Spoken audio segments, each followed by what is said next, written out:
ആദ്യമായി ഈ അൾത്താരയിൽ വന്നു നിന്ന് ഈശോയ്ക്കും അമ്മയുടെയും ഈ അൾത്താരയിൽ വന്നു നിന്ന് ഈ സാക്ഷ്യം പറയാൻ എന്നെ അനുഗ്രഹിച്ചതിന് ഞാൻ അമ്മയ്ക്കും ഈശോയ്ക്കും നന്ദി പറയുകയാണ്. എൻ്റെ പേര് സിബി എന്നാണ്. എൻ്റെ വീട് പാലായിലാണ്. ഇതെൻ്റെ ഭാര്യ ലിസി. ഞങ്ങൾ 2018 ഈ ദേവാലയത്തിൽ വന്നതാണ്. അന്ന് പഴയ പള്ളിയായിരുന്നു. ഇവിടെ വന്നു നിന്ന് പ്രാർത്ഥിച്ചിട്ടൊക്കെ പോയി. പക്ഷേ 2019 ഞങ്ങൾ വീണ്ടും വന്നു. അതിനുമുമ്പ് ഞാൻ എന്നെക്കുറിച്ച് പറയാം. എൻ്റെ പേര് പറഞ്ഞ സിബി എന്നാണ്. ഞാൻ പാലായിലൊരു ബിസിനസ് ചെയ്യുന്നു. അതോടൊപ്പം തന്നെ മലയാളത്തിലെ ഒരു സിനിമയുടെ നിർമ്മാതാവാണ്. ഒരു സിനിമയല്ല, വളരെയധികം സിനിമകൾ നിർമ്മിച്ചിട്ടുള്ള ഒരു പ്രൊഡ്യൂസർ കൂടെയാണ് ഞാൻ. Honey bee, Mannar Mathai speaking, അങ്ങനെയുള്ള പ്രശസ്തമായ നിരവധി സിനിമകൾ ഞാൻ നിർമ്മിച്ചിട്ടുണ്ട്. ഞാൻ 2019 എൻ്റെ ബിസിനസ്സിൽ ഒരു ചെറിയ മാന്ദ്യം വന്നപ്പോൾ, സിനിമയുടെ പാർട്ട്നേഴ്സുമായിട്ട് ചെറിയ തർക്കങ്ങളുണ്ടായപ്പോൾ, ഞാൻ 2019 ഭാര്യ പറഞ്ഞ് നമുക്ക് പോയി ഒരു ഉടമ്പടി എടുക്കാമെന്ന് പറഞ്ഞ് ഞങ്ങളിവിടെ വന്നു. ഇവിടെ വന്നപ്പം ഒന്ന് ഭയങ്കര തിരക്കാണ്. ഞാൻ പുറത്ത് നിൽക്കുകയാണ് ചെയ്ത്. ഞാൻ ലിസിയോട് പറഞ്ഞു പോയി ഫോം മേടിച്ചുകൊണ്ട് വരാൻ പറഞ്ഞു. അപ്പം ഭാര്യ പോയി ഫോമൊക്കെ മേടിച്ചുകൊണ്ട് വന്നു. ഫോം മേടിച്ചുകൊണ്ട് വന്ന് ഞാനത് വായിച്ച് നോക്കിയപ്പോൾ ഞാനാണ് പേന എടുത്ത് എഴുതിയത്. ഞാൻ ലിസിയുടെ പേരാണ് എഴുതിയത്, എൻ്റെ പേര് എഴുതിയില്ല. അപ്പോൾ എന്നോട് ചോദിച്ചു എന്താണ്. ഞാൻ പറഞ്ഞു ഇത് വായിച്ചിട്ട് എനിക്ക് വലിയ താല്പര്യമൊന്നും തോന്നുന്നില്ല, ഞാനുകൊണ്ട് എൻ്റെ പേര് എഴുതുന്നില്ല, ലിസി വേണേൽ എടുത്തോളം പറഞ്ഞ് ഞാൻ പുറത്ത് നിന്നു. അപ്പം ഭാര്യ ഉടമ്പടി എടുത്തു. ഉടമ്പടിയായിട്ട് ഞങ്ങൾ ചെന്ന് പ്രാർത്ഥന തുടങ്ങിയെങ്കിലും ഞാൻ പ്രാർത്ഥിക്കാനൊന്നും കൂടിയില്ലായിരുന്നു. എനിക്ക് വലിയ താല്പര്യമില്ലായിരുന്നു ഇതിനകത്ത് പ്രാർത്ഥിക്കാനായിട്ട്. കുറച്ച് നാൾ പ്രാർത്ഥിച്ചു. അത് കഴിഞ്ഞ് പത്രമൊക്കെ ആണെങ്കിൽ പോലും ഏതെങ്കിലും സർക്കാർ ഓഫീസിലോ അല്ലെങ്കിൽ ഹോസ്പിറ്റലിൻ്റെ റിസപ്ഷനിലൊക്കെ കൊണ്ടുപോയി നമ്മൾ വെച്ചിട്ട് പോകുന്ന ഒരു രീതിയിൽ 2-3 മാസം അത് തുടർന്നുള്ളൂ. അതിനുശേഷം ഞങ്ങൾ ആ സമയത്ത് തന്നെ ഞങ്ങൾ ഈ എറണാകുളത്തൊരു ധ്യാന കേന്ദ്രത്തിൽ എല്ലാ മാസവും അവിടെ ഒരു അൽമായൻ്റെ പ്രാർത്ഥന ഉണ്ടായിരുന്നു. അപ്പോൾ ഞങ്ങൾ എല്ലാ മാസവും അത് കൂടാനായിട്ട് വരും. ഈ ധ്യാനത്തിൻ്റെ ഇടയ്ക്ക് അവിടുത്തെ ആ ധ്യാനകേന്ദ്രത്തിൻ്റെ ഡയറക്ടർ അച്ഛനാണ് അവിടെ കുർബാന ചെല്ലുന്നത്. ഈ കുർബാനയുടെ മധ്യേ അച്ഛൻ പ്രസംഗിച്ചപ്പോൾ വളരെ രോഷാകുലനായ കൃപാസനത്തെക്കുറിച്ച് പറഞ്ഞു. ഇത് വെറും തട്ടിപ്പാണ്, നിങ്ങളൊന്നും അവിടെ പോകരുത്, ഉടമ്പടി നമ്മുടെ ബൈബിളിൽ പറഞ്ഞിട്ടില്ല എന്നൊക്കെ അച്ഛൻ ആധികാരികമായി പറഞ്ഞപ്പോൾ ഞങ്ങളത് പൂർണ്ണമായി വിശ്വസിച്ചു. അതിന് ഫലമായി ഞങ്ങളുടെ ഉടമ്പടി അങ്ങ് ഉപേക്ഷിച്ചു. ഉടമ്പടി പത്രം പോലും എവിടെയാണെന്ന് അറിയാൻ മേലാത്ത രീതിയിൽ ഉടമ്പടി പൂർണ്ണമായി ഉപേക്ഷിച്ച്, ഉടമ്പടി തൈലവും തിരിയൊക്കെ എവിടെയോ ഉപേക്ഷിച്ച് ഞങ്ങൾ പോയത്. വീണ്ടും ഞങ്ങൾ ഇവിടെ വന്ന് പറ്റുമ്പോഴൊക്കെ ഇവിടെ വന്ന് പ്രാർത്ഥിക്കാൻ വരുമായിരുന്നു. ഇവിടെ വന്ന് മാതാവിൻ്റെ അടുത്ത് വന്ന് ജപമാല അർപ്പിക്കും, പ്രാർത്ഥിക്കും. അത് കഴിഞ്ഞ് പിന്നെ കോവിഡ് വന്നപ്പോൾ ഞങ്ങൾ പുറത്ത് നിന്നുകൊണ്ടാണെങ്കിൽ പോലും അവിടെ വന്ന് കൊന്തയൊക്കെ ചൊല്ലിയിട്ടാണ് ഞങ്ങൾ പൊയ്ക്കൊണ്ടിരുന്നത്. പക്ഷേ ഇതിൻ്റെ എല്ലാ അനുഗ്രഹങ്ങളും ഞങ്ങൾക്ക് കിട്ടിക്കൊണ്ടാണ് ഇരുന്നത്. കാരണം എൻ്റെ മോളൊന്ന് MBBS പഠിക്കുക അമൃതയിൽ. അവളുടെ എക്സാമിൻ്റെ സമയത്ത് ഞങ്ങൾ വരുമായിരുന്നു.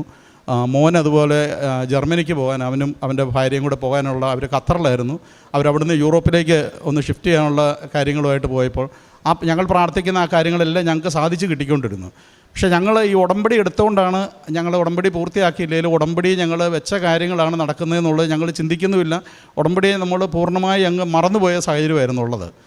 അങ്ങനെ ഞങ്ങളുടെ ജീവിതം മുമ്പോട്ട് പോയിക്കൊണ്ടിരിക്കുന്ന അവസരത്തിൽ 2023 എൻ്റെ ഒരു ബന്ധു വീട്ടിൽ വന്ന് അവരുടെ മോളുടെ കല്യാണം വിളിക്കാൻ വന്നതാണ്. കല്യാണം വിളിക്കാൻ വന്നപ്പോൾ ഞങ്ങളോട് പറഞ്ഞു, അതായത് അവരുടെ മോൾക്ക് ഒത്തിരി കാലമായിട്ട് കല്യാണം ആലോചിക്കുന്നുണ്ട്. പക്ഷേ കൃപാസനത്തിൽ വന്ന് 3 ഞായറാഴ്ച അച്ഛൻ്റെ ആരാധനയിൽ പങ്കെടുത്തു, അതിനുശേഷമാണ് ഈ കല്യാണം നടക്കുന്നതെന്ന് പറഞ്ഞു.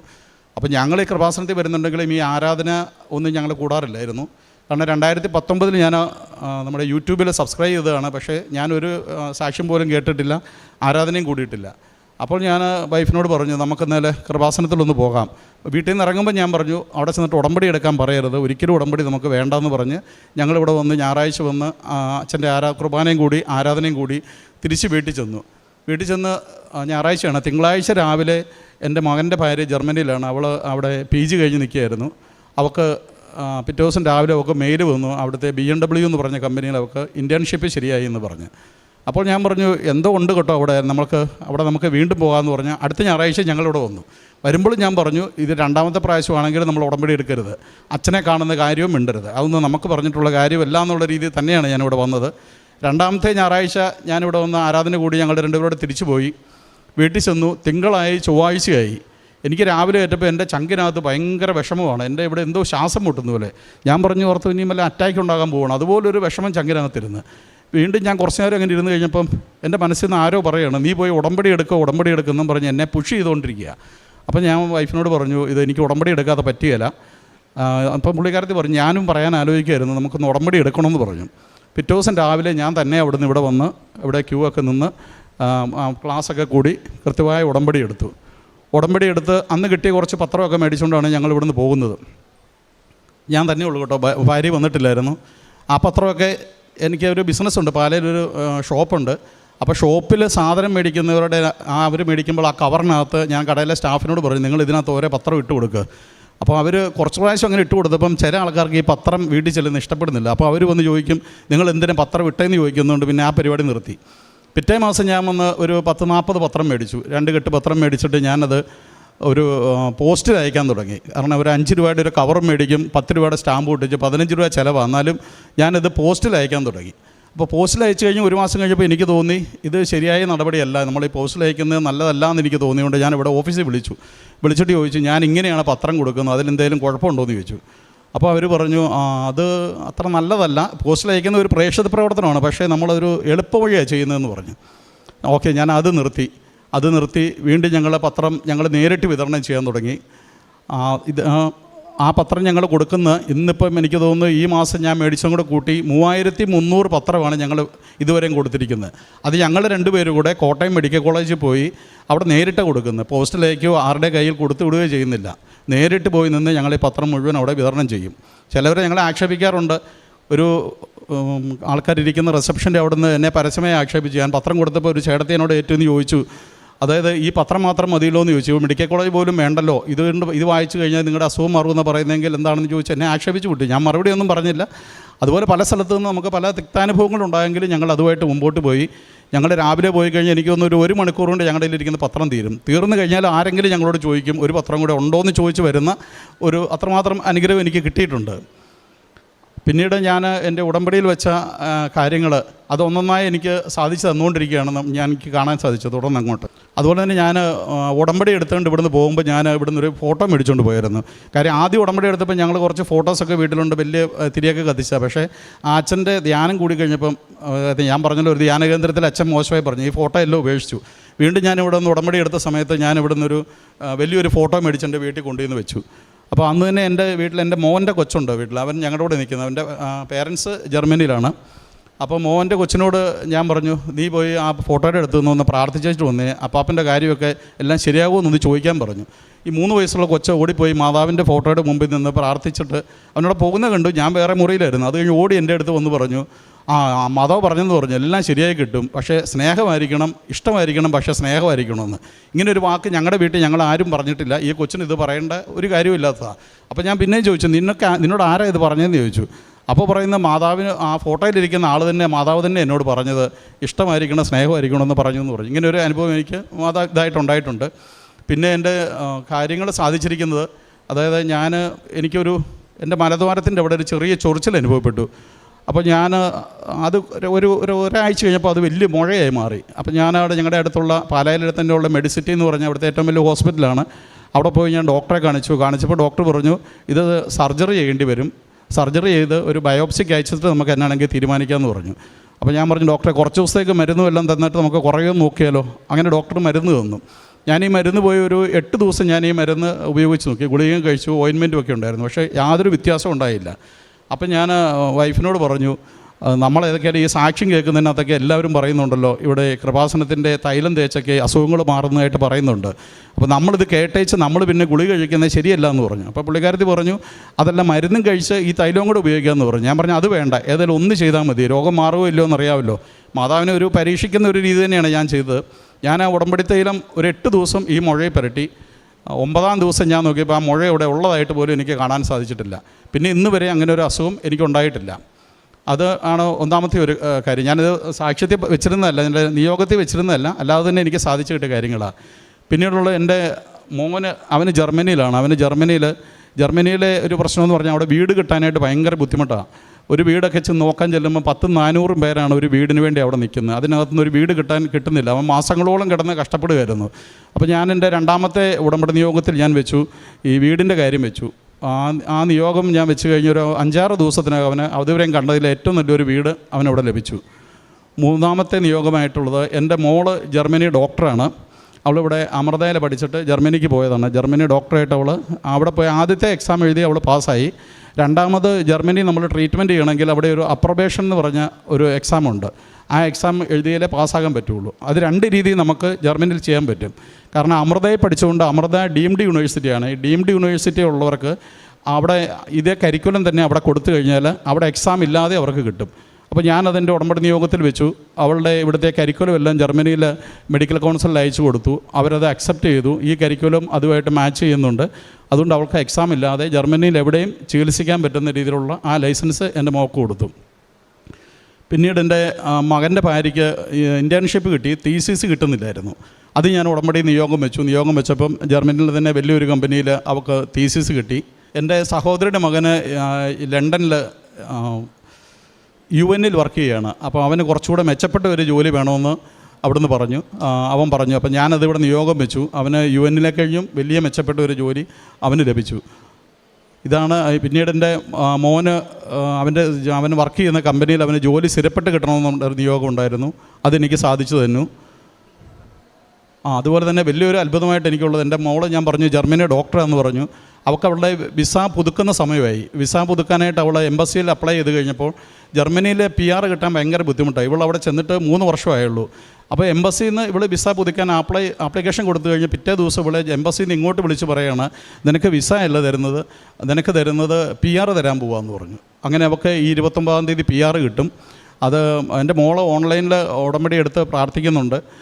എൻ്റെ മക്കളുടെ കാര്യങ്ങളെല്ലാം പറഞ്ഞപ്പോൾ ഞാൻ ഒരു കാര്യം പറയാൻ മറന്നുപോയി. മക്കൾക്ക് വേണ്ടി നമ്മൾ ഉടമ്പടി എടുത്തെങ്കിൽ പോലും അവരും ഇതുപോലെ തന്നെ മാതാവിനോട് പ്രാർത്ഥിച്ചുകൊണ്ടാണ് ഇരിക്കുന്നത്. വെറുതെ മാതാപിതാക്കൾ ഉടമ്പടി എടുത്തിട്ട് മക്കൾക്ക് കിട്ടുമോയെന്ന് എനിക്കറിയത്തില്ല. മക്കളും കൂടെ ഈ പ്രാർത്ഥനയിൽ ഉൾപ്പെടണം, എങ്കിൽ മാത്രമേ ഇത് നടക്കുള്ളൂ എന്നാണ് എൻ്റെ അനുഭവത്തിൽ നിന്ന് എനിക്ക് മനസ്സിലായത്. ഇപ്പം എൻ്റെ മോളും എൻ്റെ ഭാര്യയും ഓൺലൈൻ ഉടമ്പടിയിലാണ്. മോൻ എടുത്തിട്ടില്ല. അവൻ ഇവിടെ വന്ന് നേരിട്ട് തീർത്ഥാടന ഉടമ്പടി എടുക്കുന്നുള്ളൂ എന്ന് പറഞ്ഞുകൊണ്ട് നിൽക്കുകയാണ്. ഇതാണ് ഞങ്ങളുടെ ജീവിതത്തിൽ എനിക്ക് മാതാവ് തന്ന അനുഗ്രഹങ്ങൾ. ഞാൻ ക്രിസ്ത്യാനിയാണെങ്കിലും ഞായറാഴ്ച ദിവസം സൗകര്യം ഉണ്ടെങ്കിൽ പള്ളിയിൽ പോകുന്ന ഒരു ക്രിസ്ത്യാനിയായിരുന്നു. ഞായറാഴ്ച ക്രിസ്ത്യാനി എന്ന് പോലും പറയാൻ പറ്റില്ല. കാരണം എനിക്ക് സമയമുണ്ടെങ്കിൽ ഞാൻ പള്ളിയിൽ പോകും. എൻ്റെ വീടിനടുത്ത് തന്നെ ഒരു നൊവേനപ്പള്ളിയുണ്ട്, അവിടെയും ചിലപ്പം പോകും. പക്ഷേ പള്ളിയുടെ കാര്യങ്ങളിലെല്ലാം ഞാൻ ഇൻവോൾവാണ്. എൻ്റെ വീടിനടുത്തുള്ള ദേവാലയത്തിൽ യൂദാശ്ലീഹയുടെ നൊവേനയാണ്. അത് തുടങ്ങാനൊക്കെ മുൻപന്തിയിൽ നിന്നതും എല്ലാം ഞാനാണ്. ഇതൊക്കെ ചെയ്യാണ്. പക്ഷേ ഈ പള്ളിയിൽ പോയി കുർബാന കൂടുന്നതിലൊന്നും ഞാൻ അത്ര താല്പര്യം കാണിച്ചിരുന്ന ഒരാളല്ല. പക്ഷേ ഞാൻ ഇവിടെ വന്ന് അവരെ കൊന്തയില്ലുക, വൈകുന്നേരം പ്രാർത്ഥന എന്ന് പറഞ്ഞാൽ നമുക്ക് ഒത്തെങ്കിൽ പ്രാർത്ഥിക്കും. ഇതൊരു നിർബന്ധമേ ഉള്ളൊരു കാര്യമല്ലായിരുന്നു പ്രാർത്ഥന. കാരണം നമുക്ക് സൗകര്യം ഉണ്ടെങ്കിൽ പ്രാർത്ഥിക്കും, ഇല്ല എന്നുള്ള രീതിയിലാണ് ഞങ്ങൾ പൊയ്ക്കൊണ്ടിരുന്നത്. പക്ഷേ ഉടമ്പടി എടുത്തതിന് ശേഷം എൻ്റെ ആത്മീയ ജീവിതത്തിൽ വലിയ ഉയർച്ചയാണ് ഉണ്ടായിരിക്കുന്നത്. ഞാൻ പോലും അങ്ങനെ പ്രതീക്ഷിച്ചില്ല ഞാനിങ്ങനെ ആയിത്തീരുമെന്ന്. കാരണം ഞാൻ കൃത്യമായി ഞായറാഴ്ചകളെ കുർബാന മുടക്കുന്നത് എനിക്കൊന്ന് ചിന്തിക്കാൻ പറ്റുകയില്ല. അല്ലാത്ത ദിവസങ്ങളിൽ പോലും ഞാൻ എല്ലാ ദിവസവും തന്നെ ഞാൻ പള്ളിയിൽ പോകാൻ ശ്രമിക്കാറുണ്ട്. വൈകുന്നേരത്തെ പ്രാർത്ഥന, കുടുംബ പ്രാർത്ഥന ഞങ്ങൾ മുടക്കാറില്ല. ദിവസം ഞാൻ അരമണിക്കൂർ കൃത്യമായിട്ട് ബൈബിൾ വായിക്കും. എൻ്റെ പ്രാർത്ഥന എന്ന് പറഞ്ഞാൽ മറ്റൊരു രീതിയിലാണ്. കാരണം ഞാൻ വെളുപ്പിനെ 2 മണിക്ക് എണീക്കും. ഇപ്പം 2 മണിക്ക് എഴുന്നേറ്റ് ഞാൻ 4 ജപമാല 203 മണി ജപമാല ഞാൻ ചെല്ലും 4 മണിക്കായിട്ട്.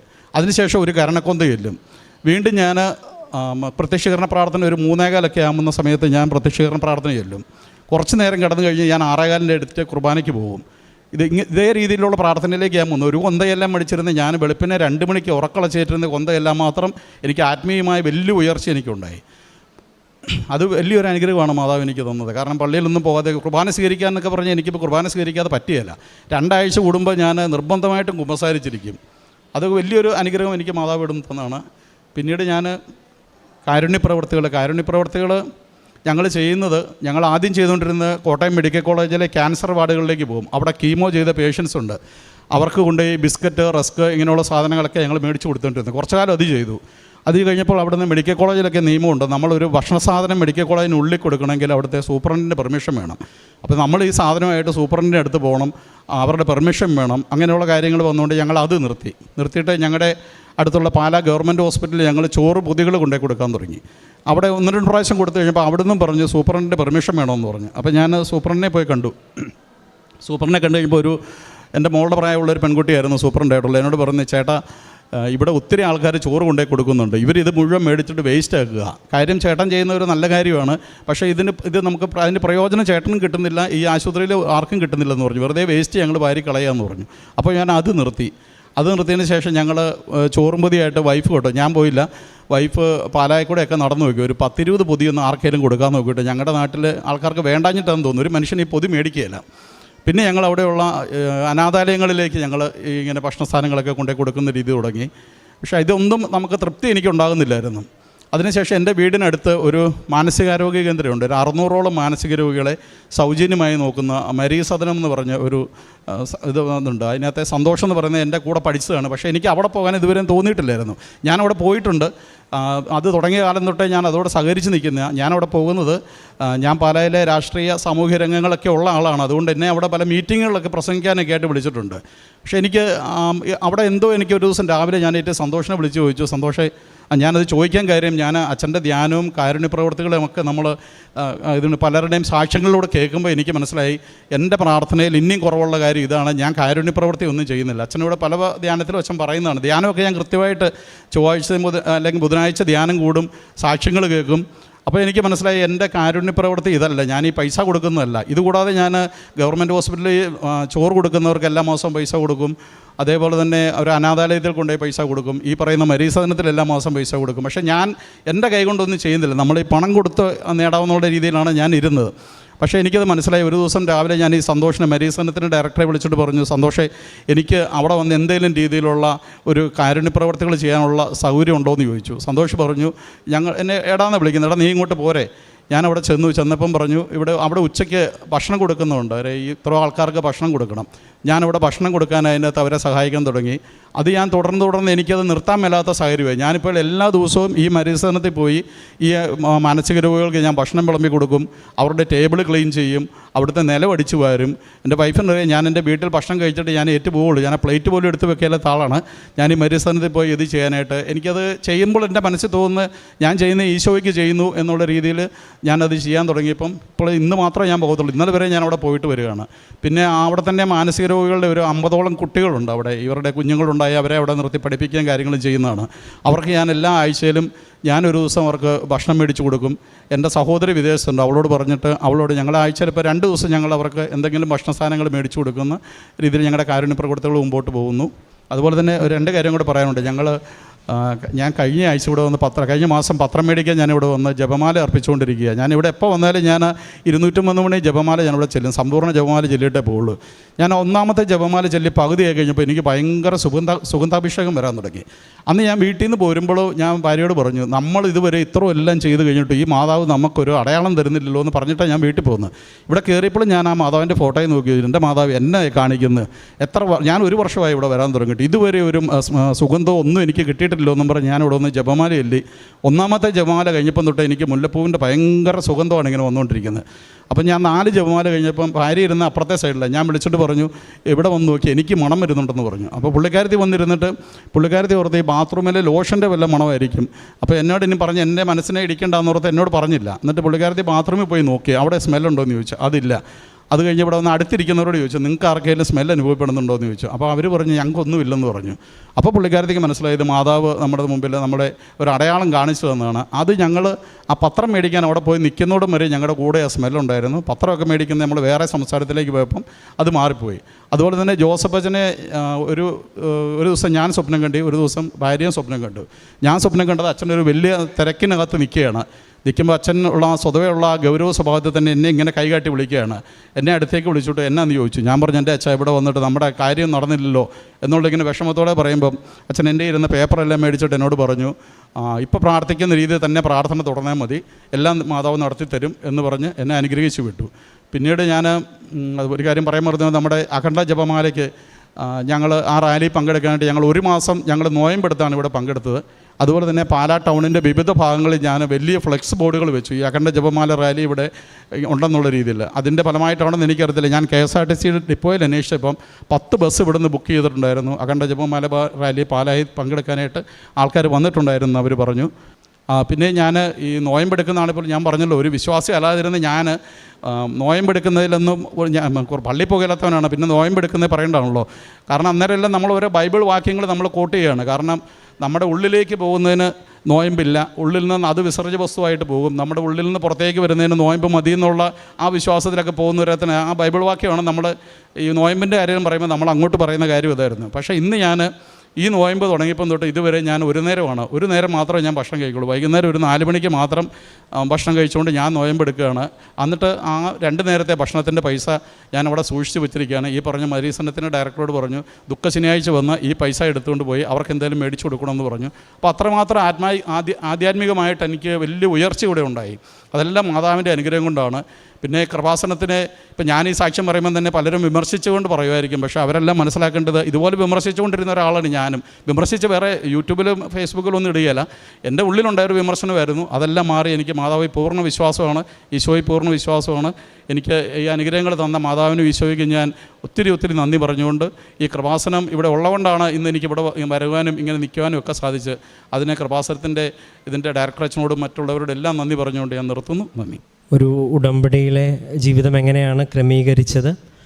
അപ്പം നമ്മളെപ്പോഴും ഇതൊരു പുതിയ പ്രാർത്ഥന രീതി ആയതുകൊണ്ട് തന്നെ